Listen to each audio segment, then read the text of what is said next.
நேபாள வெள்ள விபத்து தொடர்பான வீடியோ காட்சிகள பார்க்கும்பொழுது, நமக்கு மனசெல்லாம் பதறி இருக்கும். ஆனா, அதே மாதிரி இவ்ளோ கொடூரமான இந்த திடீர் வெள்ள விபத்து எப்படி ஏற்பட்டுச்சு? அப்படிங்கிற ஒரு கேள்வியும் உங்களுக்குள்ள எழுந்திருக்கும். ஸோ, அதுக்கான விளக்கத்த தான் இன்னைக்கு சிகா ஸ்பீக்ஸ்ல தெளிவா பார்க்க போறோம். முதல்ல இந்த வீடியோவ நீங்க பாருங்க. இது எப்படி நடந்துச்சு? அப்படிங்கிற விளக்கத்த நான் குடுக்குறேன்.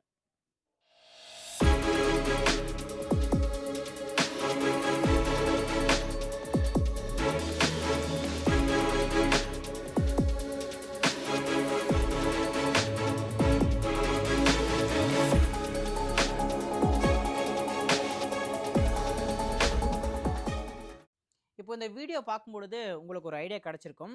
முதல்ல இந்த வெள்ள விபத்துக்கான காரணம் அப்படின்னு பார்த்தோம் அப்படின்னா, நிலநடுக்கத்தால தான் இந்த விபத்து வந்து ஸ்டார்ட் ஆயிருக்கு அப்படின்னு சொல்லி சொன்னாங்க. ஆனா அதுக்கப்புறம் அமெரிக்க புவியியல் ஆராய்ச்சி மையம் வந்து இது நிலநடுக்கத்தால் நடக்கல. பனிப்பாறை இடிஞ்சு விழுந்ததுனால தான் நடந்திருக்கு அப்படிங்கிறத சொல்றாங்க. அதாவது மொத்தம் 5 ஸ்டெப் இருக்கு. இதுல முதல்ல பார்த்தோம் அப்படின்னா, இதோடைய மையப்புள்ளி கிளாசியர் கொலாப்ஸ். அதாவது பனிப்பாறை இடிஞ்சு விழுந்ததுனால தான் இது வந்து ஏற்பட்டிருக்குன்னு சொல்றாங்க. அது முதல்ல நம்ம எப்படின்னு தெரிஞ்சுக்கிறதுக்கு முன்னாடி, இது எந்த இடத்துல நடந்திருக்கு அப்படின்னு சொல்லி பார்த்தீங்கன்னா, இந்த இடத்துல இப்போ இங்க மேல உங்களுக்கு தெரியும் இமயமலையில இருக்கக்கூடிய மலை சிகரங்கள் இருக்கு. ஸோ இதுல பார்த்தா இந்த ரசுவா டிஸ்ட்ரிக்ட் தான் அதிக அளவுல பாதிப்பை ஏற்படுத்தியிருக்கு.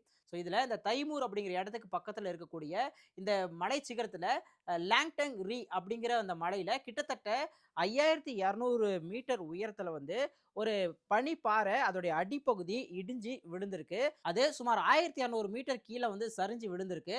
அது விழுந்த இடம் தான் இந்த லிண்டே நதி.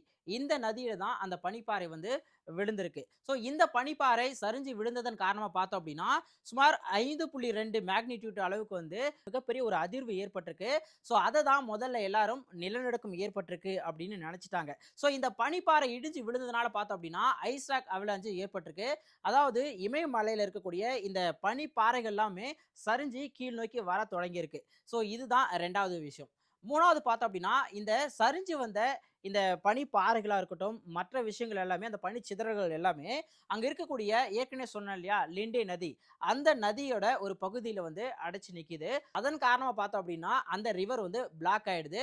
ஸோ அதனால தண்ணி வந்து தொடர்ந்து கீழ் நோக்கி வர முடியல. ஸோ அதனால அங்க வரக்கூடிய தண்ணி எல்லாம் இந்த பனி துகள்கள்லாம் வந்து அடைச்சிருக்கு இல்லையா? இதுக்கு பின்புறத்துல வந்து ஒரு பெரிய லேக் மாரி, ஒரு டேம் மாரி வந்து தண்ணி வந்து தேங்கி நிக்குது. ஸோ அதுக்கப்புறம் பார்த்தோம் அப்படின்னா இந்த டெம்பரரி டேம் ஒரு கட்டத்துல உடையுது. ஸோ அதனால அங்க இருக்கக்கூடிய பனிப்பாறைகள், தண்ணீர், சேறு, சகதி எல்லாம் கடந்து குடியிருப்பு பகுதியில நோக்கி வர ஆரம்பிக்குது. ஸோ இந்த வீடியோக்கள பார்க்கும்பொழுதே நமக்கு தெரிஞ்சிருக்கும். இப்போ வழக்கமா இருக்கக்கூடிய இந்த வெள்ள பாதிப்புகளுக்கும், ஒரு டேம்ல இருந்து தண்ணி வெளிய வரதுக்கும் வித்தியாசம் இருக்கு இல்லையா? ஸோ இந்த வெள்ள பாதிப்புகள் வந்து பார்த்தோம் அப்படின்னா, அங்க இருக்கக்கூடிய அந்த டெம்பரரி டேம் மாரி தண்ணி தேங்கி இருந்த இடம் ஒட்டுமொத்தமா உடைஞ்சு வெளிய வரதுனால தான், அந்த அளவுக்கு அதிகமான தண்ணீர் வந்து வரத பார்க்க முடிஞ்சது. நம்ம வீடியோக்கள்லயே பார்க்க முடியும். கட்டடத்தெல்லாம் மூழ்கடிக்கிற அளவுக்கு வந்து தண்ணி வரும்.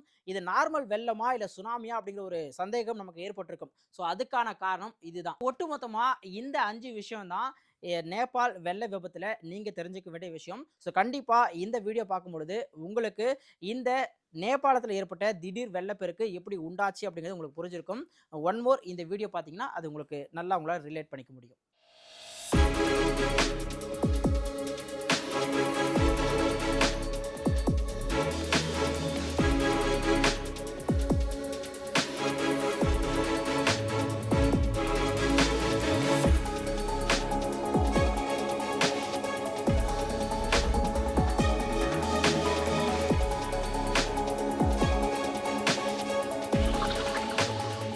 நிச்சயமா இந்த சம்பவம் நமக்கு உணர்த்தக்கூடிய விஷயம், இயற்கையை மிஞ்சினது வேற எதுவுமே இல்ல அப்படிங்கிறது தான்.